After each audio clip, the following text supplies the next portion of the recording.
Bienvenidos al curso de fotografía digital de Visual Training. Ya hemos aprendido nociones básicas de fotografía y de nuestra cámara para poder empezar a captar imágenes. En esta ocasión vamos a centrarnos en la composición. Aprenderemos a buscar el mejor punto de vista para una imagen, a utilizar diferentes objetivos y a aprovechar al máximo las diferentes condiciones de luz. ¿A qué ya apetece coger la cámara y ponerse a disparar? Pues comenzamos.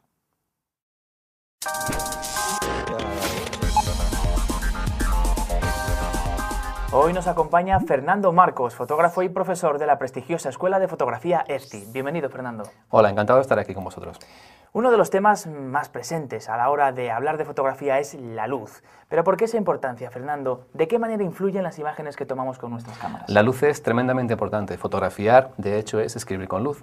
Tenemos una herramienta que está ahí arriba, que es el sol, o una herramienta artificial que nosotros podemos utilizar, como puede ser un foco o una linterna, y la forma en que vamos a tener de utilizar o de modular esa luz nos va a dar imágenes e incluso estados de ánimo absolutamente distintos en cada fotografía que podamos tomar, ¿no? Así que hay diferentes tipos de luz, entonces. Hay diferentes tipos de luz y la forma de modularla es lo que nos va a interesar mucho a lo largo de este curso. Pues vamos a ver esos tipos de los que hablamos en el siguiente vídeo. Los diferentes tipos de luz que nos podemos encontrar a la hora de hacer una fotografía son los siguientes. Luz directa.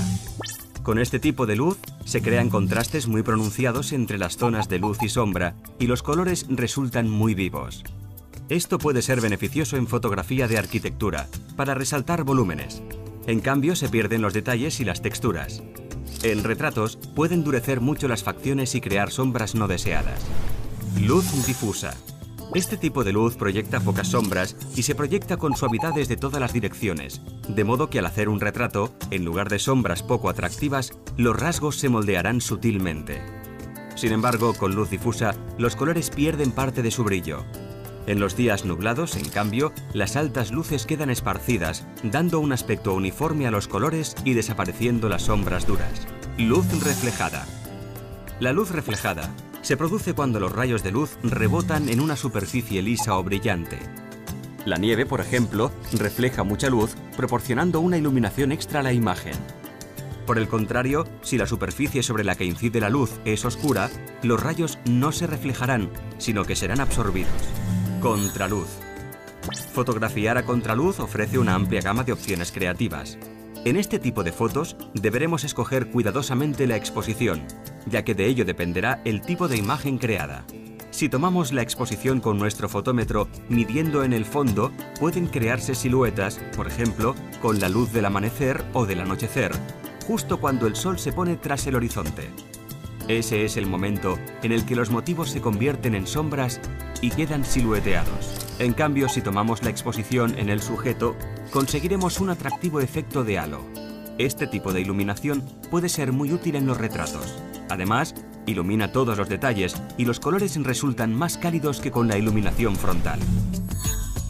En el vídeo que acabamos de ver se nos dan pistas de cómo utilizar la luz como recurso expresivo según su dirección e intensidad, pero habrá otros recursos, Fernando, que debamos tener en cuenta. Hay aspectos y recursos muy importantes también de la luz. Uno es el que seguramente hayan oído hablar nuestros espectadores, que es el color de la luz. Es una expresión que se utiliza mucho, pero realmente la luz tiene diferentes colores y la forma en que tenemos de modular ese color de la luz también nos interesa mucho como recurso expresivo. Pues si nos interesa, lo mejor es que le dediquemos un capítulo, así que vamos a ver balance de blanco y temperatura de color.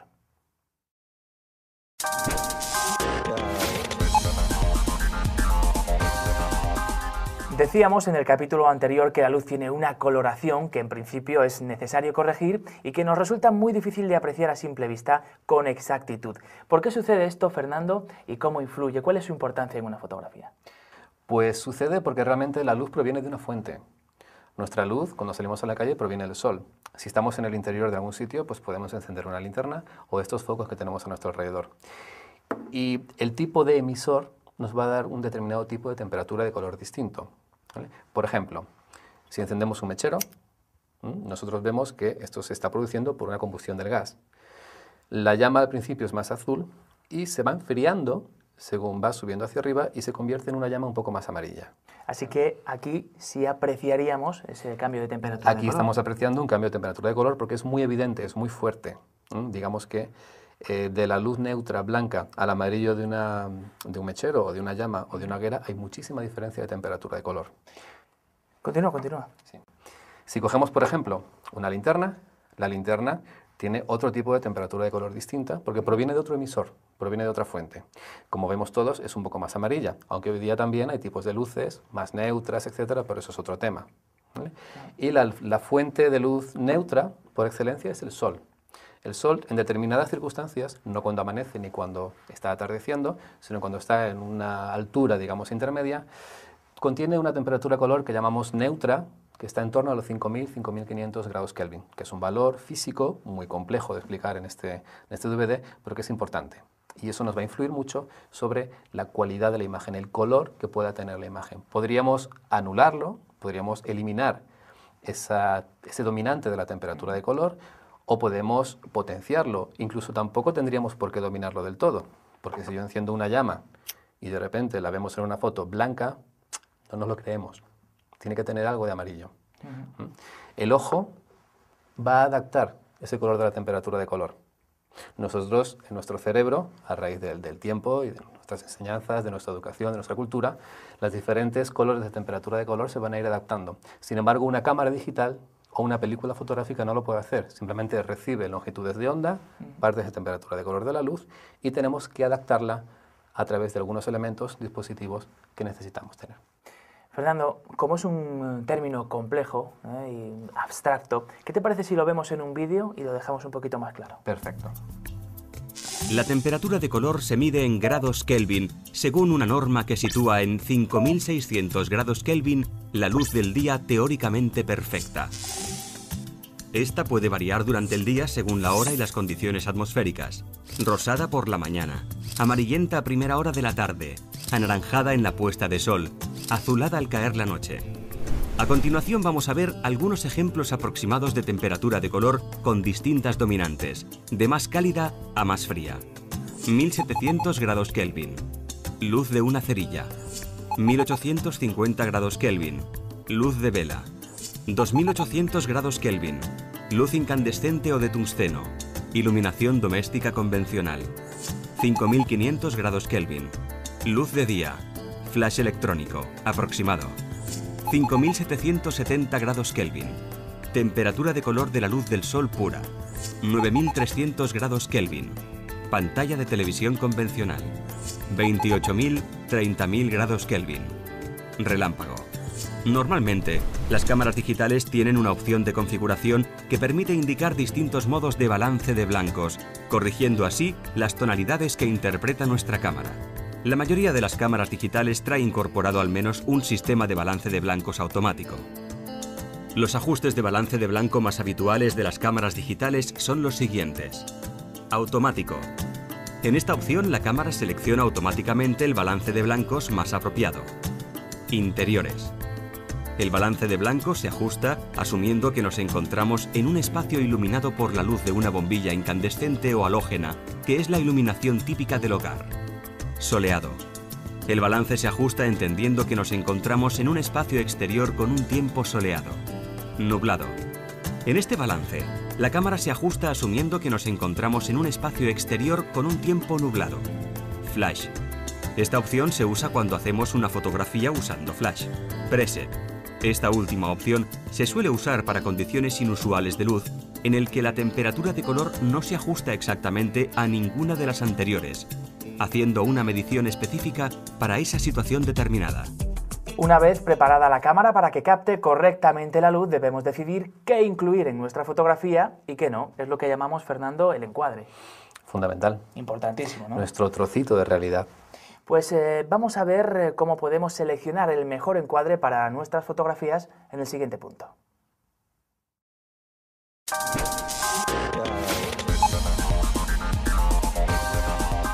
El encuadre, qué importante es, Fernando, el encuadre en nuestras fotografías.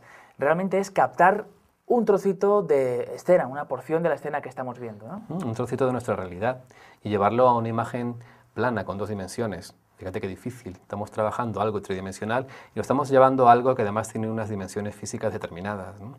Y depende cómo lo vayamos a poner, si horizontal, vertical, cuadrado ¿Pero cómo lo hagamos. ¿Qué es esto, Fernando? Esto es un elemento carísimo, que seguramente todos hayamos tirado muchos a la basura, ¿no? Es un marquito de diapositivas y nos va a ayudar mucho a la hora de componer y previsualizar la fotografía, eso tan importante antes de disparar. Carísimo, irónicamente, por supuesto, pero esto, ¿me dices esto cómo lo utilizamos? Bueno, antes de hacer la foto, podemos imaginarnos qué porción de la escena queremos meter. Y nos ayuda mucho a ensayar. Cuando vas por ahí sin cámara, estás de paseo, te llevas un marquito y encuadras tu realidad. Te pones a investigar cómo puede quedar tu entorno dentro de una foto. Pues vamos a ver qué directrices son las que hay que seguir para realizar los encuadres correctamente. El encuadre es aquello que el fotógrafo sitúa dentro de la fotografía, la porción de escena que elige captar. A la hora de realizar un encuadre no hay ninguna norma estricta, pero existen algunas directrices que se pueden tener en cuenta. En toda escena suele existir un motivo, que es aquello que deseamos destacar, el centro de interés. Y un fondo, que es aquello que rodea, decora o da sentido al motivo. Para resaltar el motivo, el fotógrafo debe llenar el encuadre con él, esto es, hacer que ese sea el objeto principal en la escena.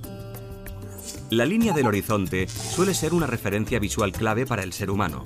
Normalmente esta debe mantenerse recta, horizontal. La percepción de una línea del horizonte inclinada suele llamar la atención, y si no está justificada, da al espectador la sensación de que los objetos se vayan a caer hacia un lado.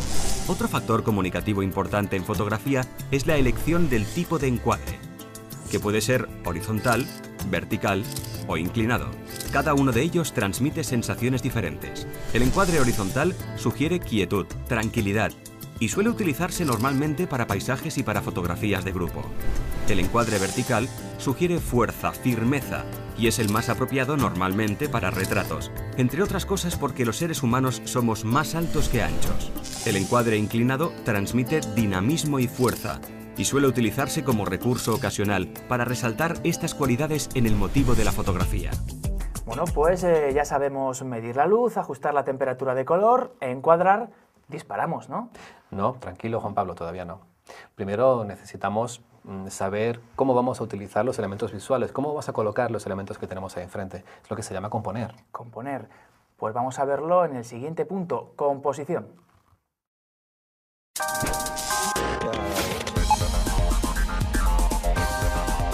Vamos a ver a continuación la composición. Fernando, una vez que ya hemos conseguido el encuadre, ¿por qué es tan importante la colocación de los elementos dentro de ese cuadro? La verdad es que es muy importante. Fíjate que el encuadre, dentro del encuadre tenemos esas notas sueltas que el compositor, a la hora de componer, pasa a colocar. Y esa forma de colocar esas notas sueltas es lo que va a dar armonía visual. Vamos a conseguir una fotografía más equilibrada, que se lea más rápidamente, que intrigue más al espectador. Hay muchísimos elementos muy sencillos de verdad que nos van a ayudar a que nuestra imagen transmita lo que realmente nosotros queremos que transmita. Algo muy típico que me recuerda a esto que estás hablando es, por ejemplo, cuando vas de viaje y sacas esas primeras fotografías de jovenzuelo, vamos a decir, ¿no? Y siempre centras al personaje. Siempre, sí. Tenemos una manía del fotomatón, yo creo, ¿no? De cuando somos niños, de hacer un retrato totalmente centrado, que no se va nada del fondo, etcétera, cuando a veces es más interesante dejarlo a un lado y hacer que el fondo colabore a la información que queremos aportar sobre ese retratado, ¿no? Eso sería la composición. Eso es composición, por ejemplo. ¿Y hay alguna directriz que debamos seguir? Hay unas cuantas, hay un montón de directrices muy sencillas, todas, que tienen que ver algo así como con la sintaxis visual, ¿no? Nosotros nos han enseñado a leer desde niños textos, sabemos todos gramática, ortografía, pero nadie nos ha enseñado sintaxis visual. Creo que es importante, ¿no? Pues vamos a ver cuáles son esas directrices básicas que nos van a ayudar a componer. Componer es colocar los elementos en el marco y decidir qué destacar. No existen reglas rígidas respecto a la composición. No obstante, es importante que el fotógrafo conozca algunos recursos cuya eficacia está demostrada y que pueden ser de utilidad para resaltar el motivo o transmitir distintas sensaciones. Un aspecto muy importante a considerar a la hora de componer la fotografía es el formato más adecuado para su presentación. El formato horizontal es el más utilizado para los paisajes y para las fotografías de grupo. Por su parte, el formato vertical suele resultar más adecuado para los retratos, pudiendo obtenerse mayor fuerza al llenar prácticamente el encuadre con el rostro del retratado. Siempre hay que probar los dos puntos de vista antes de hacer la foto y, ante la duda, disparar con los dos formatos. Antes de decidirnos a realizar la foto, es importante que prestemos atención, además del motivo principal, al área más o menos extensa alrededor de él, de la que podremos sacar provecho y que tendremos que vigilar para evitar que altere el resultado. El fondo puede ayudarnos, por ejemplo, a que la fotografía resulte más impactante. O puede jugarnos malas pasadas si se nos cuela algún detalle que estropee el instante o lugar que queremos plasmar. El uso adecuado de la profundidad de campo y de los distintos objetivos nos proporcionará múltiples posibilidades en este terreno. Otros factores importantes a la hora de componer una fotografía es la diagonal de lectura y la regla de los tercios. En las culturas occidentales, las personas acostumbramos a mirar de arriba a abajo y de izquierda a derecha.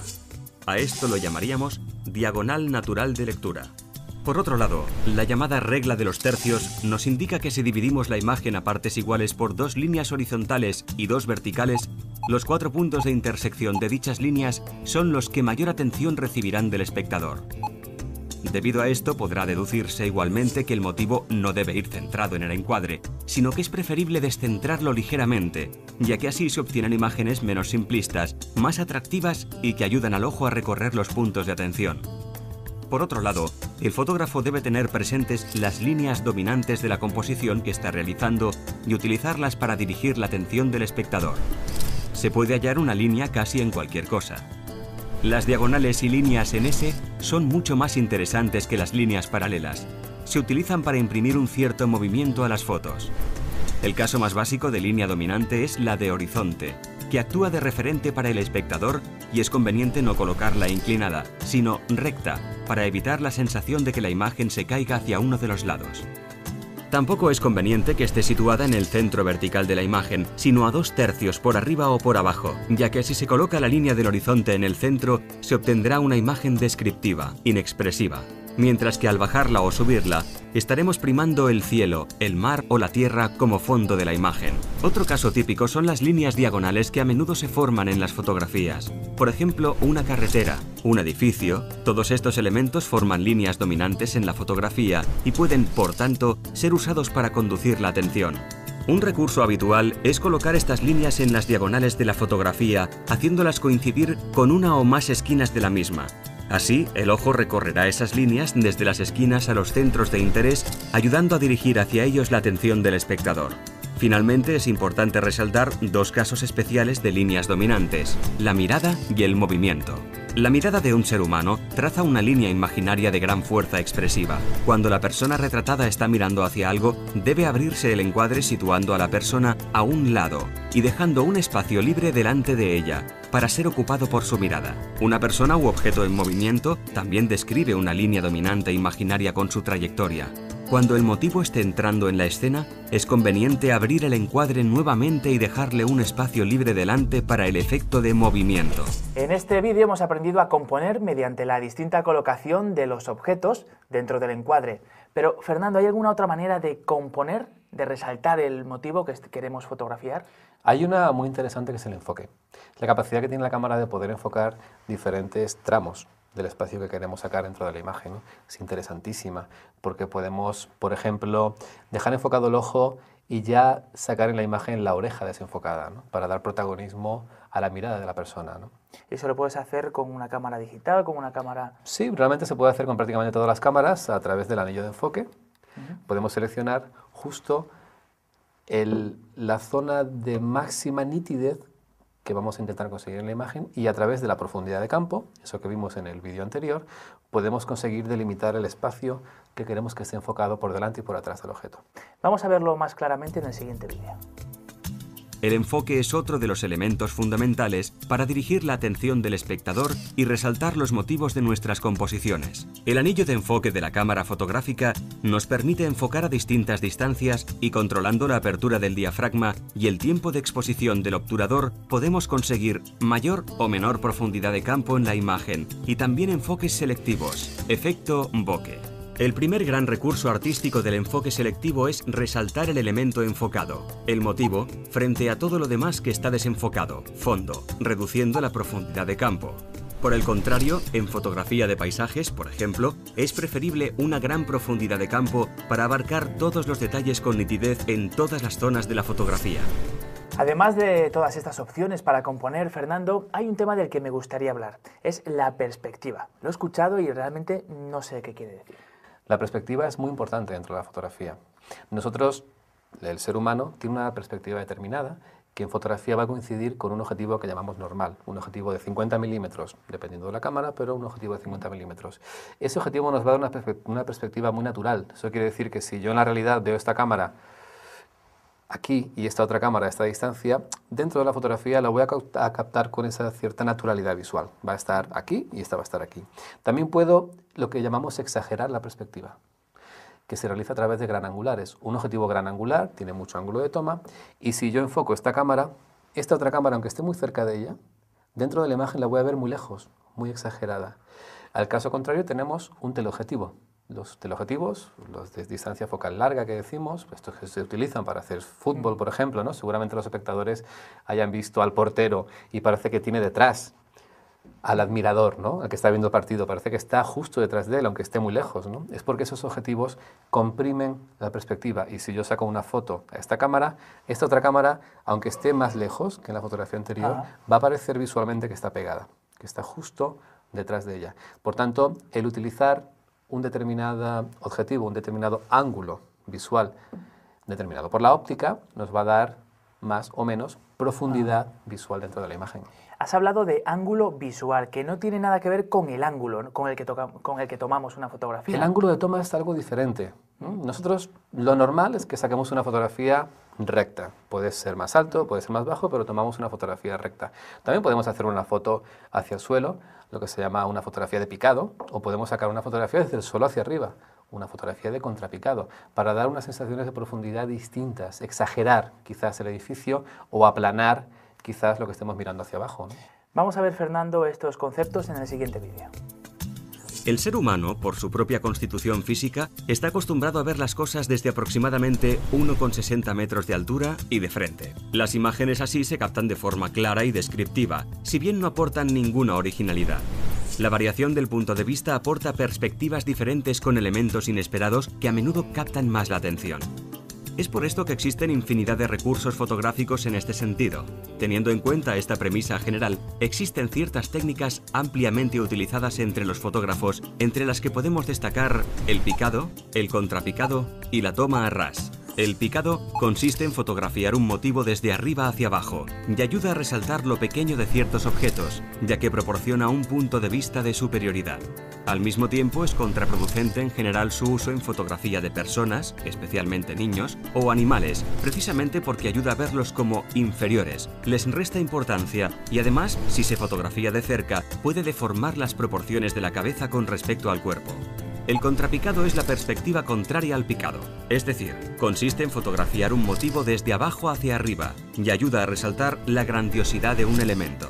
Se suele utilizar para fotografiar edificios o monumentos y también deforma la perspectiva, acentuándose este efecto cuanto más cerca se esté del motivo. La toma a ras consiste en hacer la fotografía a ras de suelo y ayuda a sorprender al espectador con imágenes que un ser humano no acostumbra a ver, ya que no se suele colocar en ese nivel de visión. Este ángulo se utiliza para fotografiar motivos pequeños en su entorno natural, a los que no prestamos habitualmente mucha atención. Ahora ya tenemos las nociones básicas para componer una buena instantánea con cualquier cámara. Un tema importantísimo, el de la composición. Sí, realmente estamos aprendiendo a escribir, ¿no? A escribir. Pero son temas o conceptos un tanto etéreos todos, ¿no? Abstractos. Sí, no tenemos nada físico aún. Sí, hay muchas cosas físicas. Por ejemplo, esto de aquí, ¿no? ¿Qué es eso, Fernando? Es un objetivo. ¿El objetivo es importante? Muy importante. Pues lo vemos en el siguiente capítulo.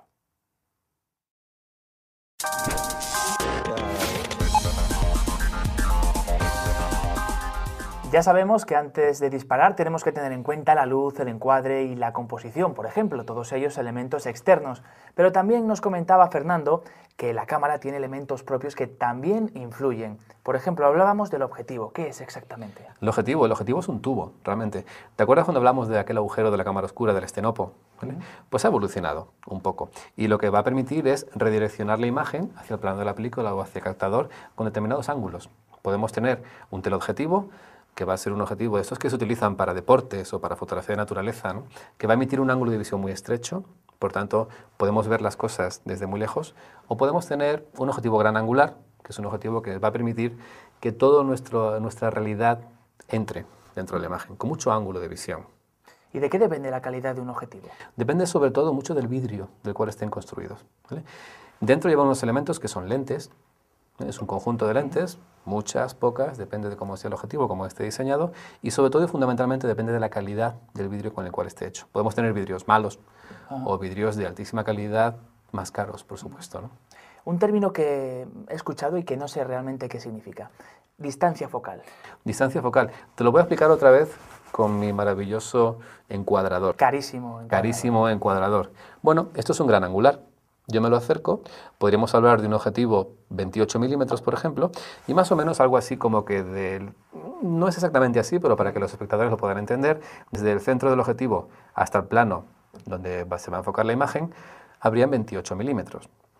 Un 50 milímetros, que es un objetivo que se considera normal, porque se parece mucho a la perspectiva visual, desde el centro al plano de la película habrán 50 milímetros. Un 300 milímetros son 30 centímetros de distancia entre el plano de la película y el centro, entre comillas, del objetivo. Esto para que lo podamos explicar de una manera sencilla, ¿no? Entonces aquí tenemos un objetivo ¿de cuánto? Este objetivo es de los que llamamos de longitud focal variable. Comúnmente se llaman zoom. Y dentro de este objetivo tenemos diferentes ángulos de visión. Podemos tener un pequeño tele, como es un 70 milímetros. Podríamos tener un objetivo normal, que se considera normal por aquello de la perspectiva humana, que es un 50 milímetros. O podríamos tener incluso un gran angular bastante fuerte, como es un 18 milímetros. Podemos captar mucho ángulo de imagen o muy poquito ángulo de imagen. Así que según queramos, vamos modulando este. Podemos variarlo. Muy bien, pues vamos a ver todo esto que nos has contado en el siguiente vídeo, Fernando. Existen diferentes tipos de objetivos según su distancia focal, pudiendo diferenciar entre objetivo normal, objetivo gran angular y teleobjetivo. Objetivo normal.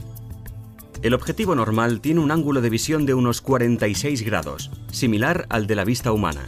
Al contemplar una foto realizada con un objetivo normal, se obtiene la impresión de una perspectiva natural, sin distorsión de líneas. En cámaras convencionales, la distancia focal empleada para un objetivo normal suele ser de 50 milímetros. Gran angular. Su ángulo de visión es mayor al del objetivo normal, generalmente entre 60 y 180 grados. Se utilizará para los planos generales, donde sea necesario abarcar un gran ángulo de visión desde una distancia corta. Su característica principal es que proporciona mucha profundidad de campo. Sin embargo, estos objetivos suelen distorsionar la imagen haciendo curvas las líneas rectas. Se utiliza normalmente en fotografía de interiores, arquitectura o de paisaje. En función de las distancias focales, los grandes angulares se dividen en distintos grupos. Gran angulares estándar, supergran angulares y ojos de pez. Teleobjetivo. Su ángulo de visión es menor al del objetivo normal, generalmente 2,1 grados. La primera cualidad de un teleobjetivo es la de acercar los objetos fotografiados. Esto permite al fotógrafo, por un lado, la posibilidad de fotografiar objetos a cierta distancia, mientras que, por otro lado, permite cerrar encuadre concentrándose en partes muy concretas de un motivo general, lo cual puede utilizarse como recurso estilístico para dirigir la atención del espectador hacia aspectos o texturas concretas de un objeto a las que normalmente el ser humano no presta atención.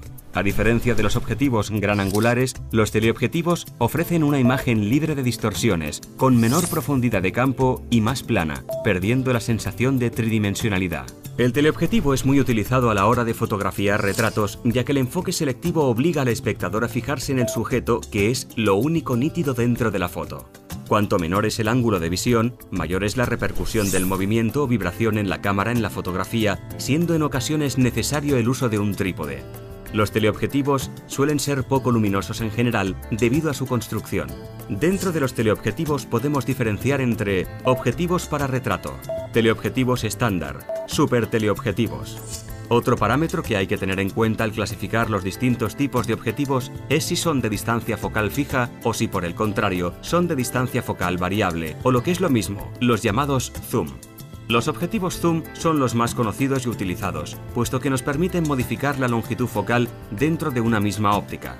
Sin embargo, debido a esta peculiaridad, su estructura interna está compuesta por un número mayor de lentes que las ópticas fijas, influyendo esto en la calidad final de la imagen y en su luminosidad. Por el contrario, las ópticas fijas son más luminosas y dan una mayor calidad de imagen, pero están limitadas a una única distancia focal, lo cual implica, en las cámaras de ópticas intercambiables, a estar constantemente cambiando los objetivos.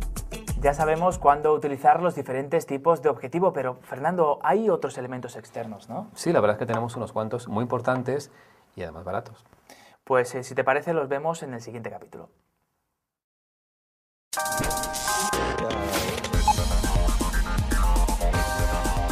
En este capítulo vamos a tratar los accesorios, los más básicos, los que cualquier aficionado debería tener.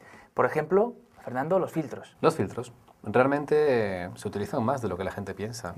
Un filtro es una superficie de vidrio o de plástico, pero normalmente ya son todos de vidrio, con un determinado color o transparente, que lo que va a hacer es filtrar la luz, dejar que pase un determinado color de la luz y retener otros componentes.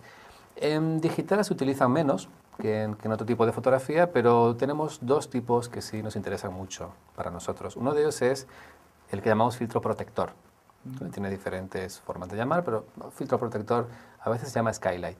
Como ves, es un filtro transparente que lo que nos va a hacer es, sobre todo, proteger el objetivo. El filtro se enrosca delante del objetivo, vienen con determinados diámetros, pero puedes tener un objetivo más grande, un objetivo más estrecho, vienen con determinados diámetros, lo enroscamos y sobre todo lo que va a hacer es proteger las lentes frontales de arañazos, piedras, etcétera.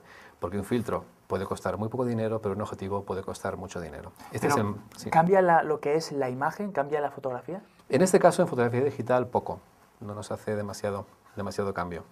Porque antes en analógico sí teníamos que filtrar más la luz. Ahora el balance de blancos cumple un poco esa función. Pero claro, proteger el objetivo nos interesa. Claro. ¿Y existen otros tipos de filtros que cambien la imagen que queremos registrar? Hay otro más muy importante que es el filtro polarizador, que lo vamos a ver mejor en el vídeo. Pues vamos a ver esos filtros polarizadores que nos comenta Fernando. Los filtros polarizadores. Estos filtros están construidos sobre la base de dos cristales, uno fijo y el otro con movimiento de rotación que se gira hasta conseguir el efecto deseado. Elimina reflejos indeseados en superficies como agua o cristal. También mejora el colorido de la hierba y el follaje debido a que se filtran los reflejos azulados del cielo. Filtros protectores.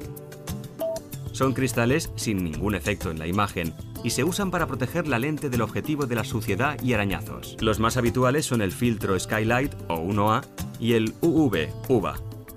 Ya hemos visto cómo utilizar los filtros, en especial para obtener resultados creativos, pero hay otros elementos que son muy prácticos para cualquier fotógrafo. Fernando. Muy sencillos y baratos. Ya tenemos la cámara puesta en un trípode para que no se nos mueva.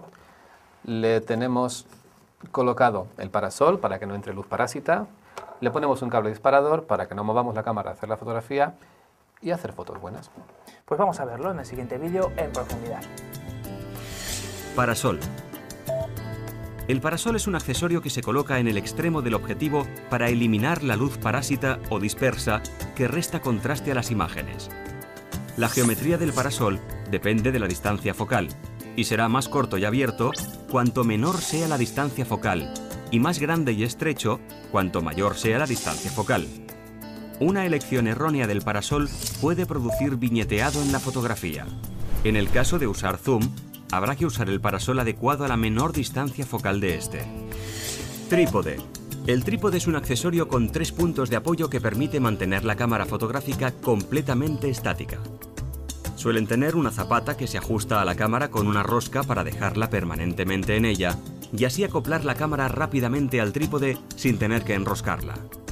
Permite girar la cámara vertical, horizontalmente y moverla en altura. El trípode es necesario en exposiciones largas, a partir de un 1/30 de segundo aproximadamente, al usar teleobjetivos, pues un ligero movimiento en la cámara supone un movimiento muy grande en un sujeto enfocado a gran distancia. Es recomendable que el trípode sea pesado y estable para conseguir que la cámara esté completamente quieta. Si se prefiere uno ligero, se recomienda utilizar un disparador para no mover la cámara en el momento de apretar el botón del obturador.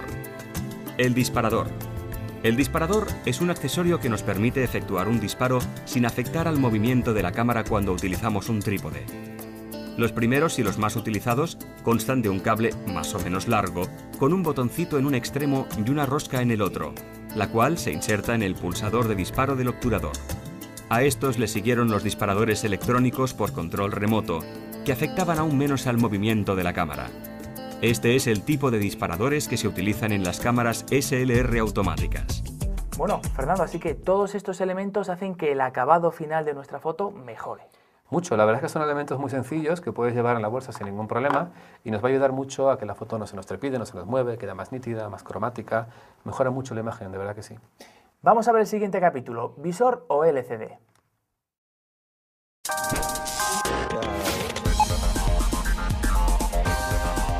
Ya conocemos más a fondo nuestra cámara y sus posibilidades, conocemos los elementos externos e internos. Pero, Fernando, ¿hay algo más de lo que nos quieras hablar? Bueno, quizás por comentar también podríamos comentar la diferencia entre lo que es el visor óptico y la pantalla LCD, que algunas veces está combinado, está mezclado, ¿no? Todo esto va muy rápido, evoluciona muy rápido, pero fundamentalmente en una cámara reflex como esta, tú miras a través del visor óptico y hasta que no has obtenido la foto no la podemos ver en la pantalla LCD. Luego podemos juzgar si ha quedado bien, si ha quedado mal, etc., ¿no? Las cámaras compactas, por otro lado, tienen esa capacidad de que directamente estamos viendo la imagen en la pantalla LCD y nos puede ayudar quizás un poco mejor a componer o algunas estrategias visuales, ¿no? Más o menos lo podemos resumir así. Vamos a ver estas características en el siguiente vídeo. Visor óptico. A la hora de hacer una fotografía contamos con distintas formas de visualizar la acción a través de la cámara dependiendo del modelo.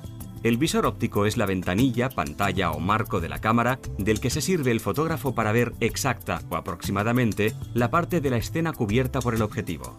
Los visores ópticos son de dos clases, directo y reflex. El visor óptico directo, propio de algunas cámaras, sobre todo en compactas, utiliza un sistema óptico completamente independiente del objetivo. Es decir, que lo que vemos a través de él no es exactamente la imagen que se va a captar. El visor reflex es aquel que sí permite al fotógrafo ver la escena a través del objetivo, de modo que lo que está viendo es exactamente lo que será captado en la fotografía.